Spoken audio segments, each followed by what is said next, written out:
আসসালামু আলাইকুম ভিউয়ার্স, আমি রাসেল হোসাইন কুল হোম চ্যানেল থেকে আপনাদেরকে স্বাগতম। আমি আজকের ভিডিওতে আপনাদেরকে দেখাবো কিভাবে একটি প্যানেল এসির কাজ করবেন। তো আমাদের এই প্যানেলটা হচ্ছে একটা জেনারেটর কন্ট্রোল প্যানেল। তো আমাদের এই এসিটাতে হচ্ছে কয়েকদিন ধরে ঠান্ডা কম হচ্ছে। তো আমরা এম্পিয়ার মেপে দেখলাম যে এটাতে এম্পিয়ার অনেক কম নিচ্ছে, সাধারণত যে এম্পিয়ার নেয় তার চেয়ে অনেক কম। তো আমরা এই জন্য এটা যেহেতু একটা উইন্ডো এসির মতো একটা প্যাকেজ আকারে, তাই এটা ভিতরে কি সমস্যা এটা আসলে বোঝা পসিবল না, তাই আমরা পুরো সেটআপটাই খুলে নিয়ে যাচ্ছি আর কি। তো যারা নতুন কাজ শিখছেন এসির ফ্রিজের কাজ, তাদের জন্য এই ভিডিওটা খুবই গুরুত্বপূর্ণ।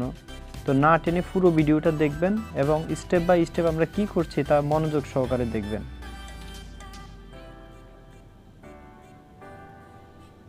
তো আমরা প্রথমে আমাদের ইয়াতে খুলে নিয়ে যাব আমাদের ওয়ার্কশপে, সেখানে আমরা পরবর্তী কাজ করব।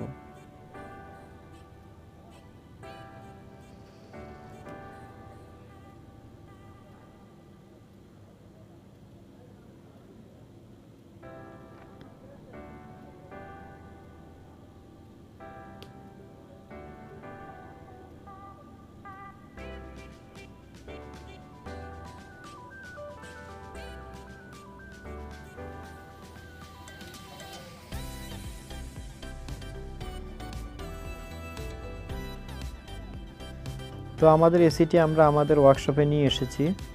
এখন আমরা এসিটার কভারটিকে খুলে দেখব আসলে ভিতরে কি সমস্যা, যার কারণে আমাদের এসিটাতে ঠান্ডা কম হচ্ছে।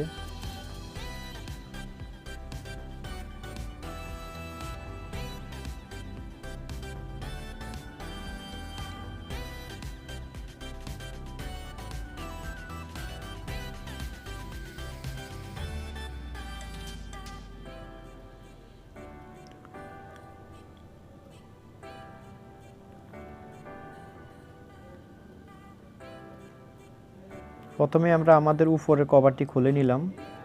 এটিকে আপনি আপনার এসির ইনডোরও ধরে নিতে পারেন, এটা হলো কুলিং সেকশন। আর নিচে হচ্ছে আপনার আউটডোর বা কম্প্রেসর সেকশনটা হচ্ছে নিচের সাইডে। তো আমি এটার ফ্যানের জ্যাকটা খুলে নিচ্ছি, দেখতে পাচ্ছেন আপনারা।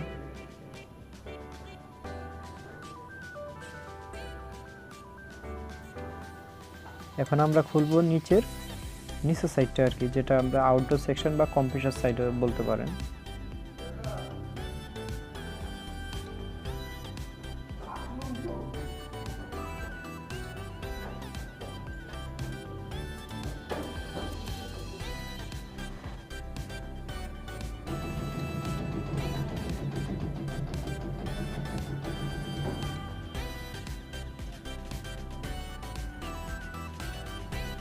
তো আপনারা অলরেডি দেখতে পাচ্ছেন আমাদের আউটডোর সেকশনের কম্প্রেসরটি দেখা যাচ্ছে এবং কুলিং ফ্যানটিও দেখা যাচ্ছে। তো আমরা ফ্যানটি ঘুরিয়ে দেখছি, ফ্যানটা ঠিক আছে।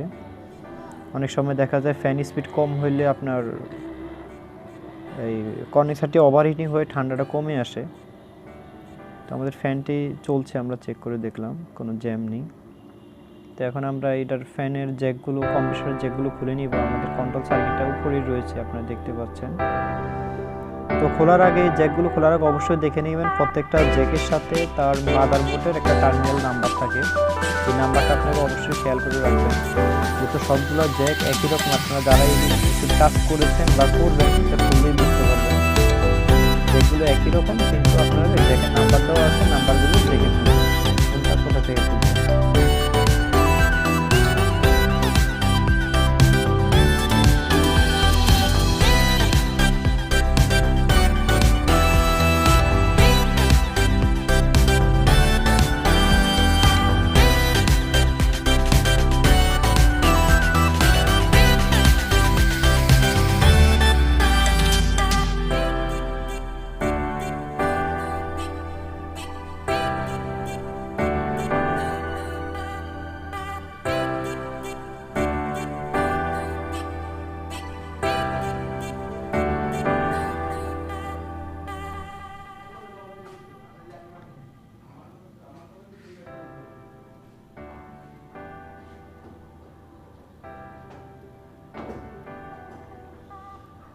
তো এসিটাকে খুলতে হলে আমাদের পিছনে অনেকগুলো ছোট ছোট স্ক্রু আছে।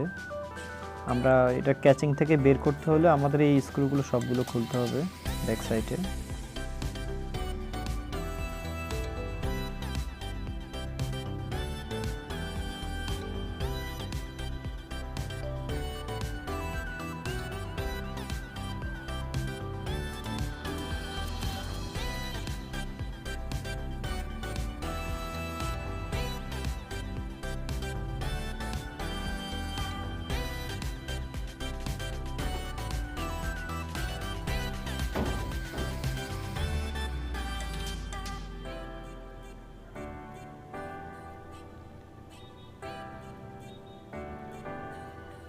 আমাদের ব্যাক সাইডে সবগুলো স্ক্রু খোলা হয়ে গেছে।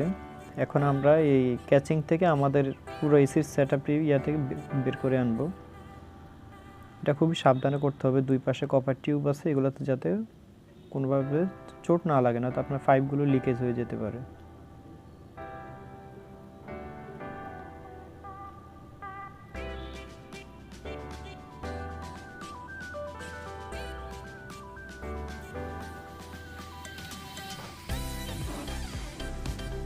তো আমরা সেটআপটি বের করে নিয়েছি, ক্যাচিং থেকে এটা আলাদা করে ফেলেছি।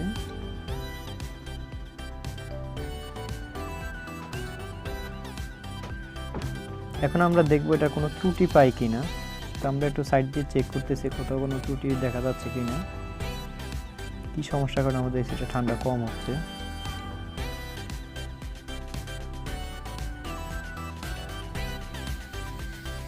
আমরা ক্যামেরা একটু কাছে নিয়ে যাচ্ছি। আমাদের এখানে যে কম্প্রেসরের সাথে একটা রিসিভার রয়েছে, রিসিভারটা আমাদের একটু সন্দেহ মনে হচ্ছে। এখানে রিসিভারটা একটু তেল তেল ভাব হয়ে আছে। হ্যাঁ, এটা অনেক পরিমাণে তেল, এটা একটা লিকের একটা সিমটম। আপনারা জেনে থাকবেন যে যেখানে এসির ক্ষেত্রে যেখানে লিকেজ থাকে সেখানে একটা তেল তেল ভাব থাকে, তো এখানে অনেক পরিমাণে তেল রয়েছে।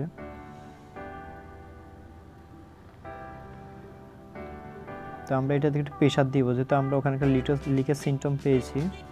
তো আমরা এটার ভিতরে প্রেশার দিয়ে সাবানে ফেনা দিয়ে চেক করলে 100% শিওর হয়ে যাব যে আসলে লিকটা কোথায়। তো এখানে একটা নন রিটার্ন বাল্ব রয়েছে, আমরা এটাকে ইনসুলেশন টিউবটাকে সরিয়ে নিই।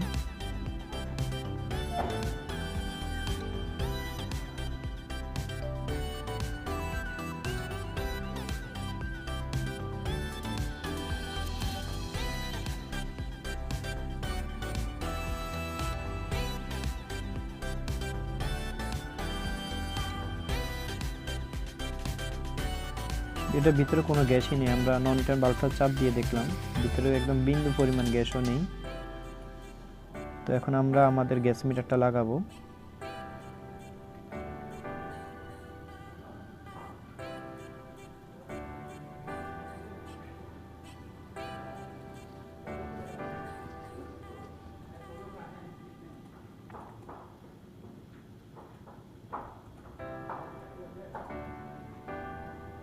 হোস পাইপটা একটু ভালো মতো টাইট দিয়ে লাগাবেন যাতে এখানে কোনো লিক না করে, তাহলে আপনার প্রেশারটা অ্যাকুরেট আসবে না বা বোঝা যাবে না।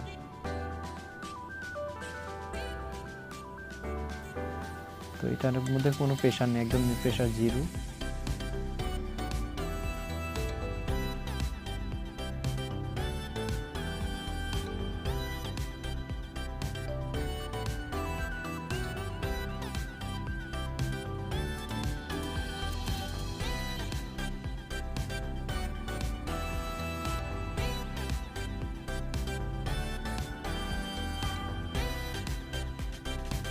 আমরা আমাদের কম্প্রেসারটি একটু রেডি করতেছি।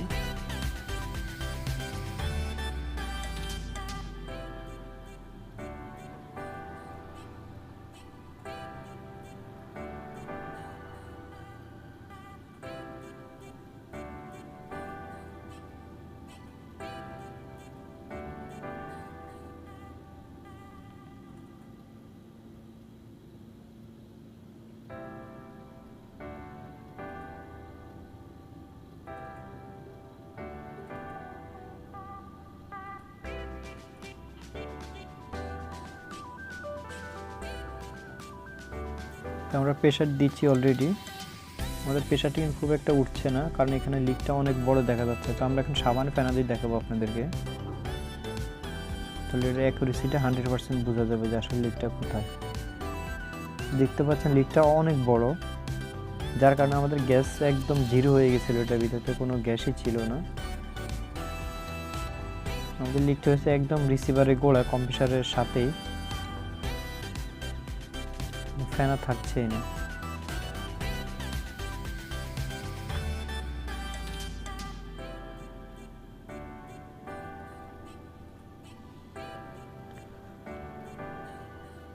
এই জায়গাটা আমরা পরিষ্কার করে নিব, যেহেতু এখানে তেল তেলে ভাব ছিল, তেলটা আমরা মুছে দিয়ে পরিষ্কার করে নিয়ে এটাকে ভালো মতো পরিষ্কার করতে হবে, যাতে আমাদের ওয়েল্ডিংটা করতে সুবিধা হয়। এটাকে ভালো মতো সিরিজ পেপার দিয়ে ঘষে একদম ক্লিন করে নিতে হবে।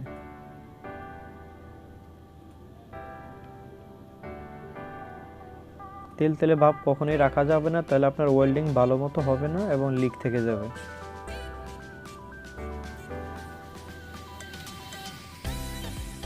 তো আমরা সব কিছু রেডি করছি, এখন আমরা এই লিকেজটা ওয়েল্ডিং করব। আমাদের ওয়েল্ডিং টর্চ রেডি। তো যেহেতু এটা একটা প্যানেল এসি, অল্প জায়গার মধ্যে এটার মধ্যে অনেকগুলো অপশন আছে, তাই যেখানে ওয়েল্ডিং করবেন পিছনে একটা সাপোর্ট হিসাবে একটা টিন জাতীয় কিছু রাখবেন, যাতে আগুনের ফ্লোটা অন্য কিছু নষ্ট না হয়।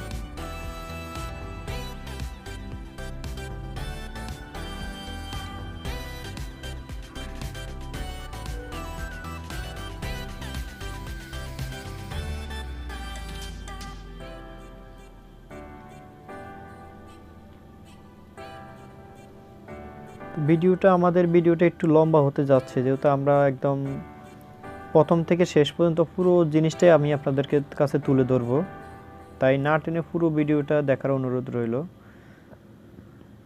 যাতে এখান থেকে আপনারা কিছু শিখতে পারেন। কারণ এখানে ভিডিও আমাদের দেখানোর উদ্দেশ্য হলো আপনাদেরকে কিছু একটা শেখানো, তাই আপনারা অবশ্যই মনোযোগ সহকারে ভিডিওটি দেখবেন। আর এই ধরনের এয়ার কন্ডিশন এগুলো খুবই ইউনিক, এভেলেবেল পাওয়া যায় না। আপনার এগুলো বড় মিল ফ্যাক্টরিতে শুধুমাত্র এই এসিগুলো ইউজ হয়, তাই এটা শিখে রাখলে আপনাদের অবশ্যই কাজে আসবে। তো আমাদের লিকেজ আমরা করেছি এবং প্রেশারও দিয়েছি, ভিডিওটি লম্বা হয়ে যাবে দেখে আমরা কিছু কেটে দিচ্ছি। তো আমাদের লিকেজ ওয়েল্ডিং করা শেষ, প্রেশার দিয়ে আমরা কয়েক ঘন্টা রেখেছি, আমাদের প্রেশারও আর কমেনি। তো আমরা এটি এখন আবার ইনস্টল করব। আমাদের যে ক্যাচিং ছিল, ক্যাচিংয়ের মধ্যে আবার লাগাচ্ছি। এটা খুব সাবধানে দুই পাশে কোনো টিউবের মধ্যে যাতে কোনো হোঁচট না লাগে।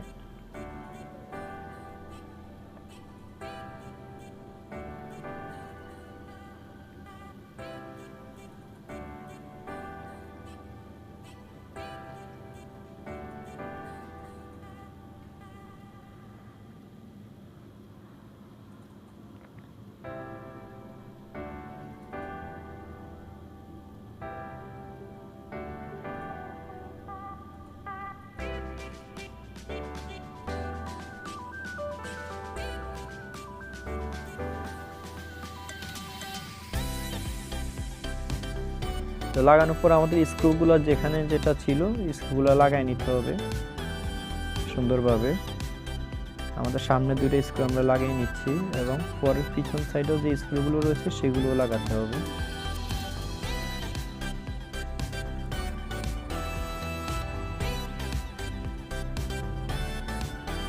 তো আমরা এখন পিছনের সাইডে ব্যাক সাইডের যে স্ক্রুগুলো রয়েছে এগুলো লাগিয়ে নিব।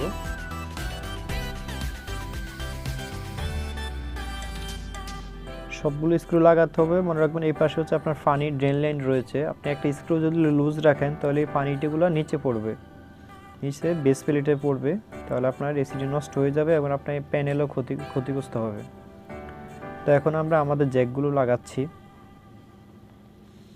তো আমি আগেই বলেছিলাম আপনাদেরকে জ্যাকগুলো যেখান থেকে খোলা হয় এবং ঠিক সেখানে যাতে লাগানো হয়, তা না হলে কাজ হবে না, ফ্যান মোটরগুলো পুড়ে যেতে পারে।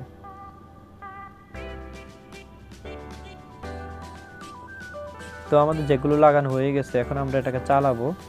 তো আমরা একটা জ্যাক নিচ্ছি আর পাওয়ার কর্ড নিচ্ছি এটা চালানোর জন্য।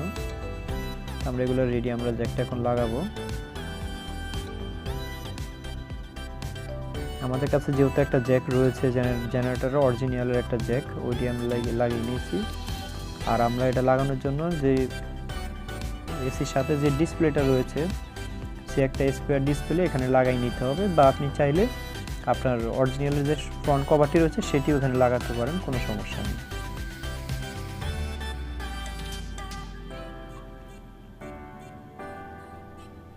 তো আমরা এটাকে ভ্যাকুয়াম করে নিয়েছি, এর মধ্যে ভ্যাকুয়াম করে নিয়ে এখন আমরা এটাকে গ্যাস চার্জ করব। সেই জন্য আমাদেরকে একটা স্কেল নিতে হবে।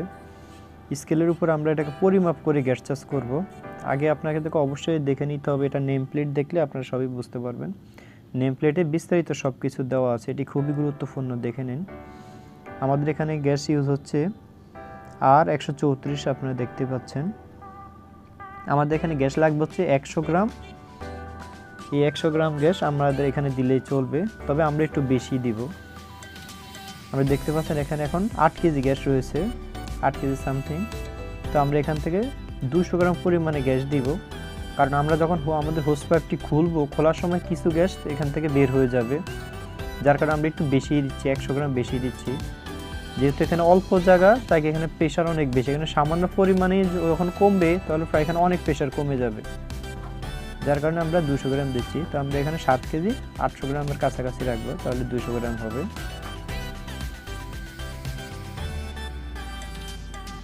আর একটু দিয়ে নিই। হ্যাঁ, আমাদের হয়ে গেছে। তো আমরা এসিটা এখন চালু করে দিব। আর সবসময় আমাদের এই ভিডিওগুলো দেখবেন, এখানে শিক্ষার জন্য অনেক কিছু আছে। আমরা এটা এখন চালু করে দিব। অবশ্যই ক্লাম মিটার লাগিয়ে নিতে হবে এখানে। ক্লাম মিটার লাগে, অবশ্যই এটা এম্পিয়ার দেখে এটা চালিয়ে নেবেন।